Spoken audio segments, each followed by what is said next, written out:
Nous aurons également, qui vient d'arriver dans le studio, un invité qui, pour la première fois, publie un livre et qui viendra en parler ici. Hervé Le Corneur, qui a choisi comme intitulé pour ce livre « Là où il y a de l'homme », 3 petits points. Alors, les auditeurs très intelligents qui nous écoutent, tout de suite ont compris « Là où il y a de l'homme, il y a de l'hommerie ». Et le lien avec Saint François de Sales est amusant, puisqu'on attribue cette phrase à Saint François de Sales. Donc, nous essaierons d'éclairer ce point tout à l'heure lorsque Chantal Touvet sera arrivée. Pour le moment, elle est dans les embouteillages, donc j'espère qu'elle ne va pas tarder tout de même. Et puis alors, en fin de deuxième partie, eh bien, nous aurons bien sûr nos chroniqueurs de génie. Charles-Henri Deslois fera sa chronique intitulée fort à propos « La garde meurt mais ne se rend pas ». Et Aristide Renoux nous fera une relecture critique des déclarations récentes de notre garde des Sceaux, l'ineffable Dupond-Moretti, sur les peines planchées, la perpétuité, le taux de remplissage des prisons, et en somme nous donnera la vérité sur l'insécurité en France aujourd'hui, sur la délinquance et sur les sanctions. Voilà. Alors, le temps est venu que mon troisième invité, qui se tient très sage depuis le début, n'est-ce pas, d'abord pose la question qu'il voulait poser à Chantal Touvet, et puis donc nous parle de son livre qu'il a intitulé « Là où il y a de l'homme ». Et comme je le disais dans l'introduction, les auditeurs qui sont extrêmement avertis de toutes choses finiront la phrase « Là où il y a de l'homme, il y a de l'hommerie ». Et donc, vous aviez vu, je crois, que cette phrase était imputée à... Depuis toujours, pratiquement, effectivement. Et j'ai vérifié sur le net, c'est ce qu'on trouve aussi. Oui, mais je n'ai pas réussi à la source. Voilà, alors... On va demander à la spécialiste si elle sait d'où est extrait cette phrase de Saint François de Sales, là où il y a de l'homme, il y a de l'hommerie. Écoutez, non, je ne peux pas vous donner la réponse. Je chercherai, mais comme j'étais à Paris et que je n'ai pas mes documents sous la main, donc je suis allée voir effectivement sur Internet, mais je pense que on peut lui attribuer cette pensée, parce que pour moi, ça veut bien dire que dans chacun de nous, la chose la plus importante, c'est l'amour propre, et que notre amour propre nous fait faire des choses qui ne sont pas forcément avouables, ou voilà, qui au bout du compte ne correspondent pas à ce que souhaite Dieu pour nous, et donc François de Sales dit que la dernière chose qui mourra après nous, c'est notre amour propre. Donc on est obligé de se coller avec lui, ou il se colle à nous toute notre vie.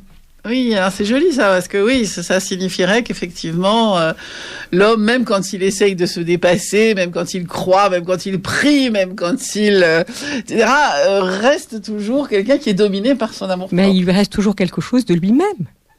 Il y a deux amours qui s'affrontent en nous, et François de Sales a cette image magnifique des jumeaux que portent, alors je ne sais plus, c'est Rachel ou Rebecca, mais enfin voilà.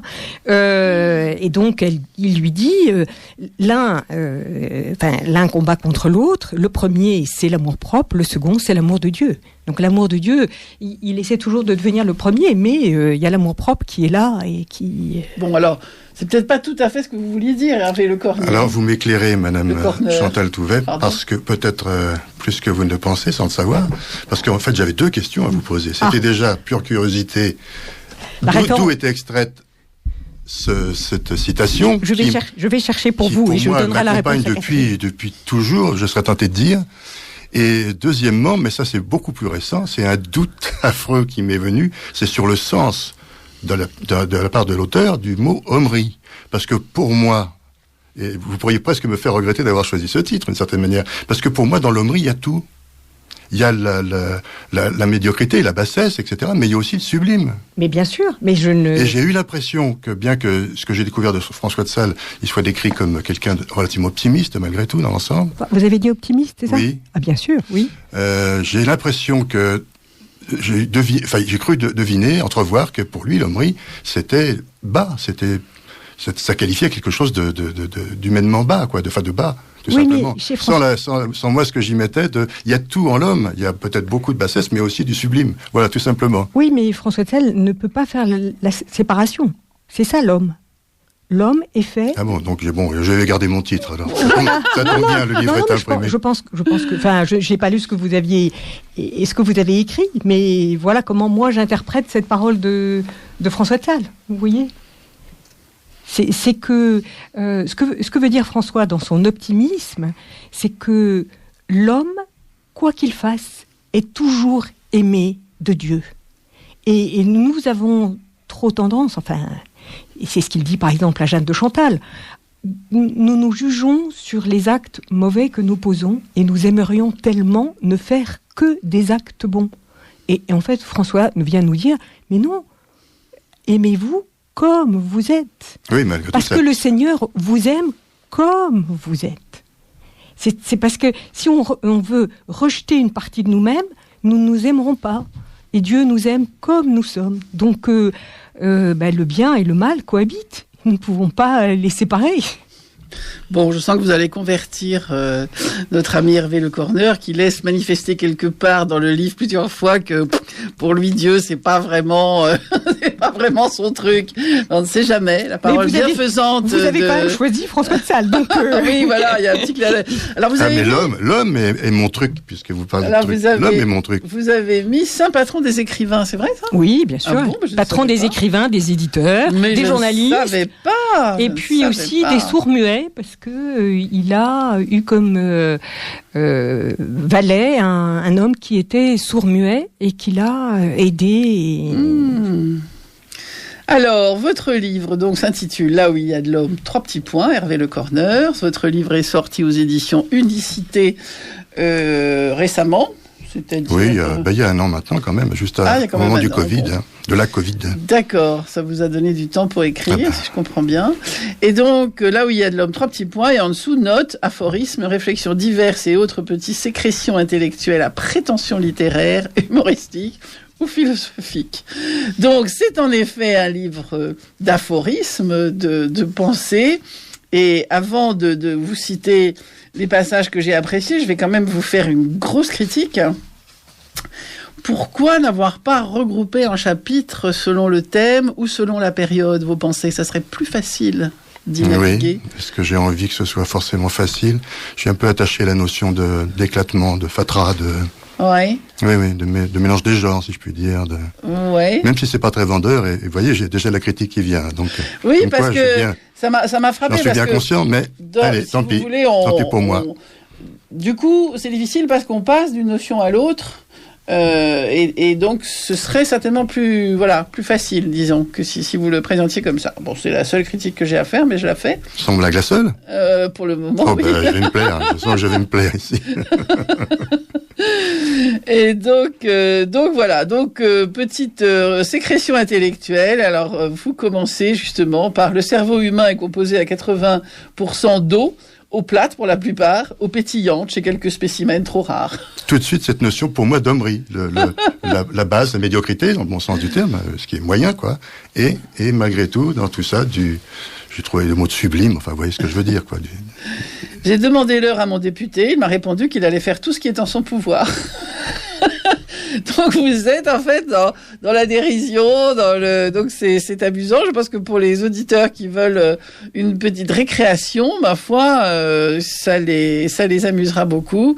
Les expertises psychiatriques sont au jugement de cour d'aujourd'hui ce que Lord Ali y fut jadis, selon que vous serez présumé coupable ou innocent, elles vous rendront sage ou dément. Alors là, il faut bien réfléchir et relire la phrase pour bien comprendre ce que vous voulez dire. Mais là, c'est un problème sérieux, puisqu'on est en plein mélange, dedans. Je vous dis, mélange des genres. Voilà. Attention à ne pas prendre au mot tous les nombres. Se méfier des sondages, des statistiques, des prétendues études scientifiques. Tous les chiffres ne sont pas à prendre au pied de la lettre. Voilà, donc vous aimez jouer avec les mots, vous aimez la langue française et vous aimez jouer avec... Il y a bien qu'il y ait un sens malgré tout derrière, que ce soit pas purement... Oui, voilà, justement. Fantaisie de surface, j'aime bien malgré tout qu'il y ait un... Oui, mais c'est le côté jeu de mots qui rend... pour le coup, je reprends toujours ce terme de facile et vous allez me dire, mais je ne veux pas que ce soit facile, mais qui rend plus facile la lecture. J'irais jusqu'à renoncer à un bon mot si la vie de mes enfants en dépendait. Ça, c'est beau, je trouve. Car renoncer à un bon mot, c'est très très difficile. Vous allez plus loin que moi. Je suis fâchée au moins avec 2 ou 3 personnes pour n'avoir pas renoncé à un bon mot. Donc je vois très bien de quoi vous parlez. 5 ans. Il faut bien 5 ans à un nouveau président pour se rendre compte qu'il aurait dû s'y prendre autrement. Vous devez l'envoyer à M. Macron, ce livre. Il va beaucoup apprécier cette réflexion. Alors, ça, ce sont des petites phrases courtes. Encore une ici. L'humour est la forme la plus douce de la violence la plus extrême. Je pense. C'est pas mal. C'est si joli un sourire, c'est de l'émotion en partage, la seule partie de notre squelette humain que nous offrons à la vue de notre prochain pour le charmer, le séduire, le rassurer quant au niveau de notre agressivité. Comme les animaux, vous savez, qui ont un certain rituel, qui baissent la tête ou qui rentrent la queue entre les jambes pour montrer qu'ils vont pas mordre. Alors nous, c'est le sourire. Mais alors, qu'est-ce que vous dites de cette période où nos sourires sont derrière un masque ? Que c'est pénible à vivre pour moi. Ben oui, hein. Un livre qui a changé ma vie. Mazette, quel casse-tête. Tous les livres que j'ai lus ont changé ma vie. Surtout si je me tourne vers mon enfance ou ma prime adolescence, l'âge des grandes découvertes. Certains plus que d'autres, certes, mais comment en choisir un ? Comment surtout éliminer les autres ? Ah, si peut-être une idée, une évidence, un livre qui vient de changer ma vie. Comment n'y ai-je pas songé plus tôt ? On me l'a offert. Une merveille, pile poil la bonne épaisseur. Quel visionnaire ce Jacques Attali. Je le bénis depuis. Chaque fois que je m'installe à ma table de travail, elle ne branle plus. Donc, bien sûr, vous l'avez mis sous le... J'ai eu peur, hein. J'ai eu peur jusqu'au dernier moment. Je me suis dit, mais c'est pas possible. Je ne savais pas qu'il était fervent lecteur de cet homme qui a beaucoup, d'ailleurs, pompé dans les livres des autres pour faire les siens.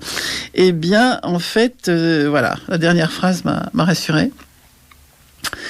Et puis, il y a des parties qui sont plus longues. Qui sont plus détaillées. Alors, j'en ai retenu quelques-unes, mais en attendant, vous pouvez peut-être nous dire ce qui vous a amené à faire ce livre.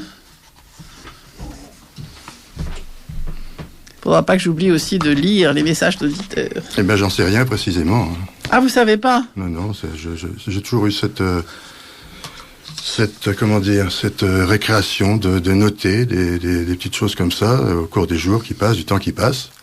Et puis, on a fini par me décider à en choisir quelques-unes et puis à les mettre sous cette forme. Voilà, le reste, c'est pas quelque chose de... Oui, mais ça aurait pu vous prendre plus tôt. Ben, ça m'a pris très tôt. Ça m'a pris à 17 ans. Ah bon ? Et oui. donc, vous publiez quelques petites années après, quoi. Oui, j'ai à la fréquentation des grands écrivains, j'ai hérité de beaucoup d'humilité. C'est ce que je veux dire en tant que prétendu ou écrivain. Voilà, j'ai pas d'une côté forcené je trouve qu'il y a une outrecuidance formidable à écrire, c'est une chose, mais à se faire publier, c'est-à-dire que éventuellement on va demander du temps, on va prendre du temps à d'autres. Tout ça me paraît, quand on n'est pas Victor Hugo ou Alexandre Dumas ou d'autres, me paraît relever d'un petit peu d'impudence, quoi. D'accord, mais vous l'avez fait finalement. J'ai fini par le faire, effectivement, avec beaucoup d'amicales sollicitations. Voilà, d'ailleurs, je vais commencer par là où je voulais commencer, c'est-à-dire bonjour ou bonsoir. Catherine Rouvier, vous remercier très sincèrement et chaleureusement pour votre invitation. Je vous ai déjà dit bonjour, hein, je vous le dis comme ça en passant. Mais moi, j'ai pas l'occasion de le faire. Et tout au moins au micro. Ensuite, oui, vous remercier pour ce que j'ai appelé lorsque vous m'avez contacté, votre curiosité. Je vous l'ai dit à ce moment-là, qui pour moi est un bien joli défaut. En tous les cas, celle-là.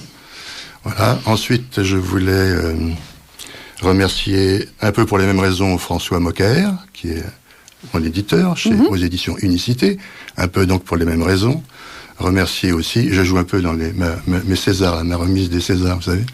Remercier aussi une crème d'homme qui s'appelle... Vous n'allez pas vous mettre tout nu quand même. Parce que je ne saute pas du coq à l'âne contrairement aux apparences.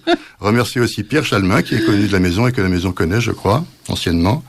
Parce que c'est le responsable qui m'a poussé au crime, au vice, qui depuis qu'on se connaît n'a eu de cesse de me pousser à publier, et qui a d'ailleurs été jusqu'à être la personne qui m'a trouver cet éditeur, même si d'autres se sont manifestés dans la... Alors, ce qui m'a frappé aussi, c'est qu'il n'y a pas les autres livres publiés par cet éditeur. D'habitude, il y a ça, quelque part. Ah, je ne peux pas vous dire. Voilà, donc je lui dis... beaucoup de poésie. Je lui dis s'il m'écoute. C'est beaucoup de poésie, mais il m'a dit qu'il était venu à 4 ou 5 reprises, ici même. Mais ce serait bien, donc, d'avoir la liste des choses déjà publiées, si je puis me permettre. Bien sûr, une deuxième mini-critique. Peut-être qu'il nous écoute ou qu'il nous écoutera. Voilà. Qu'il en tirera Alors, je vais donner la parole aux auditeurs. Donc, ça, c'est une auditrice. Il y a un texte accessible du XVIIe siècle en bibliothèque à Sainte-Geneviève, donc à Paris. La vie d'Henri le Grand par Jules Hardouin de Péréfixe. Je sais Jules Hardouin-Mansart, mais non, c'est Jules Hardouin de Péréfixe, composé un peu avant 1650, précepteur de Louis XIV. Ce texte est lumineux sur l'épopée d'Henri IV. Alors, merci beaucoup, chère auditrice, de nous le signaler. Et c'est avec plaisir que, personnellement, je compléterai ma culture, qui est assez faible en réalité sur le personnage même d'Henri IV, bien qu'il m'ait toujours fasciné. Et j'ai en Normandie un lieu de résidence qui est tout près de Mortagne-au-Perche, où il y a la maison d'Henri IV, et où il est venu, paraît-il, avec une de ses conquêtes, passer quelque temps. J'ai visité avec beaucoup de plaisir cette maison, et il y avait des représentations d'Henri IV, mais pas... À ma connaissance, pas tellement de textes. Je ne pense pas, d'ailleurs, c'était un homme d'action plus qu'autre chose. Je ne pense pas qu'il ait beaucoup écrit. Mais en tout cas, merci beaucoup. Donc, je répète, à la bibliothèque Sainte-Geneviève, La vie d'Henri le Grand par Hardouin de Péréfixe, composé un peu avant 1650, donc précepteur de Louis XIV. Merci beaucoup. Alors, une auditrice encore. Les événements semblent s'inverser comme en Espagne, d'autant que le pape François a demandé qu'on prie le rosaire à la veille du 7 mai, qui est la victoire sur les Turcs à Lépante par Don Juan d'Autriche. Voilà, donc cette auditrice est pleine d'espoir, elle pense que les choses s'inversent et que nous allons triompher éventuellement d'ennemis potentiels. Alors, cet auditeur nous dit, pourrait-on avoir l'extrait de Chateaubriand concernant Napoléon, bien concis et précis. Alors, cher monsieur, ce sera difficile car nous avons eu au téléphone Pierre Robin, c'est lui qui nous a donné cet extrait, mais je l'avais vu également et donc je pense que si vous tapez Chateaubriand et Napoléon sur votre clavier d'ordinateur ou le clavier d'ordinateur de quelqu'un d'autre si vous n'en possédez pas, eh bien vous retrouverez cette phrase. Je l'ai vu passer, donc vous devez pouvoir la retrouver. Alors, je ne suis pas d'accord avec vous, Madame Rouvier. Ça, c'est très vilain, monsieur. Mais c'est très vilain, mais vous avez toute l'attitude de ne pas être d'accord avec moi. C'est un nocif personnage, me dites-vous. Vous parlez, je pense, de Napoléon. Mais vous savez, je n'ai pas d'avis personnellement parce que je n'ai jamais été attirée par le personnage. Alors, Pierre Robin me disait au téléphone avant l'émission que les femmes, en général, n'étaient pas très attirées par Napoléon. C'est possible. En plus, je suis très grande, il était très petit. Enfin bon, c'est vrai que peut-être que nous ne serions pas accordés. Si, il est très petit. Il faisait 1m57,48. Je l'ai vu dans un texte où il y avait l'équivalent de sa taille en anglais, en pied et en pouce. Donc, je n'ai pas d'avis, c'est pour ça que je suis ravie de faire cette émission, c'est parce que le seul avis que j'ai, effectivement, c'est que nous devons ne pas être dans cette négation, cette déconstruction de notre histoire. Donc, je ne suis pas d'accord personnellement avec le président de la République et encore moins avec ceux qui lui avaient conseillé de ne rien faire pour cette occasion. Donc oui, je défends l'idée qu'il faut donner toute sa place à un personnage qui a accompli une œuvre considérable. Mais voilà, quelqu'un peut accomplir une œuvre considérable et ne pas vous plaire. Ça, c'est tout à fait un autre problème. Alors, en 1870, Bismarck a déclaré « Il faut instaurer la République en France pour l'affaiblir ». Alors Bismarck était très fort. Il voulait aussi qu'on aille se perdre en colonie pour qu'on ait plus de force pour se battre contre eux. Il avait tout compris. Alors, voilà. Donc ça, c'était nos auditeurs. Alors, donc, oui, terminer, si vous voulez, à moins que vous vouliez que je cite autre chose, sur ce que vous étiez en train de nous dire sur vos motivations. Non, vous nous avez dit en fait que vous aviez toujours eu envie, que vous n'osiez pas et que finalement vous avez osé. Voilà. Je ne dirais pas, je n'oserais pas. Je n'ai pas non, j'ai pas de retenue à ce point-là. C'est que, ne pas oser, si, une certaine mesure. Il faudrait que je me contredise moi-même. Disons que, je vous dis, il y a une certaine outrecuidance pour moi à solliciter du temps d'autrui. Faut quand même s'imaginer que ça va intéresser d'autres, que ça peut les intéresser. Enfin bon, je sais pas, c'est pas. Oui, moi, ça me paraît pas. Ça y est, vous l'avez fait. Ça me paraît pas si évident que ça. Voilà. Donc, il a fallu beaucoup, pendant des années de gens qui m'ont poussé, comme je disais tout à l'heure, au vice ou au crime, pour que je me décide à faire cette démarche. Et encore, on l'a un peu beaucoup fait pour moi. Voilà. Alors, vous écrivez, le français est quelquefois bien étrange, il est même cocasse. Pourquoi faut-il, par exemple, que le prisonnier attende d'être élargi pour passer la porte de sortie? Là, je l'aime bien parce que être élargi, c'est un terme juridique, donc c'est amusant. Ça, c'est plus gratuit. Hein. Je disais tout à l'heure que j'aimais que c'est un peu de profondeur. Là, j'avoue que c'est un peu superficiel. Mais bon, allez, un petit bon mot. C'est plus facile pour moi de lire 2 lignes que 10 lignes, vous voyez. Bien sûr, je comprends. Pourquoi un sale type a-t-il droit à un nom propre? Ça, c'est une bonne question. Vous dites ça à la page 51 de votre livre, donc je rappelle, pour les auditeurs, Là où il y a de l'homme, par Hervé Le Corneur, aux éditions Unicité. Alors vous engagez un petit peu quelquefois politiquement, par exemple à la page 53 quand vous parlez des ronds-points, une chance pour la France. Vous parlez à la fois de cette épidémie de ronds-points qui a sévi en France pour des raisons obscures et notamment probablement financières, puisque les communes, les maires y trouvent en général leur intérêt, soi-disant donc pour éviter les accidents, et puis le fait que le chômage, qu'on ne compte plus les chômeurs, et donc vous proposez de les mettre sur les ronds-points. Donc vous pensez aux gilets jaunes, je pense. Ah non, c'était avant. Non, je proposais d'assigner un rond-point à un chômeur. Bon, écoutez, ils vous ont entendu longtemps après, puisqu'ils sont venus sur les ronds-points. Oui, c'est vrai, mais non, sinon, ça date de bien plus tôt que ça. C'est vrai, j'avais pas pensé à ça. Le cavalier prudent lave ses chevaux avec un shampoing anti-chute. J'aime bien. Comme beaucoup de gens, vous retenez, mais c'est très naturel, hein. Voilà ce qui est le plus, comment dire, le plus. Alors ça, c'est pour humoristique. Ça, c'est pour Chantal. Avec les historiens, on ne sait jamais de quoi hier sera fait. J'aime bien celle-là aussi. Et je ne suis décidément. Ah oui, non, ça c'est. Attendez. Voilà, Austerlitz, Waterloo, Trafalgar, à n'en pas douter, Napoléon était un grand chef de gare. Ça, c'est pas bien. Je ne devrais pas dire ça aujourd'hui, quand même, où c'est le 200e anniversaire. Je me serais bien gardé de le faire. De sa mort, quand même. Celui-là, je l'aime bien aussi. Les sondeurs sont très remontés. Ces crétins d'électeurs se sont encore trompés. Ça, je l'aime beaucoup. Parce qu'à chaque élection, effectivement, on peut se poser la question du rôle des...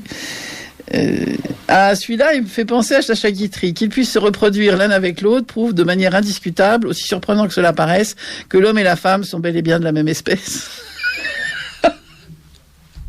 Alors, c'est l'heure de la pause, donc voilà.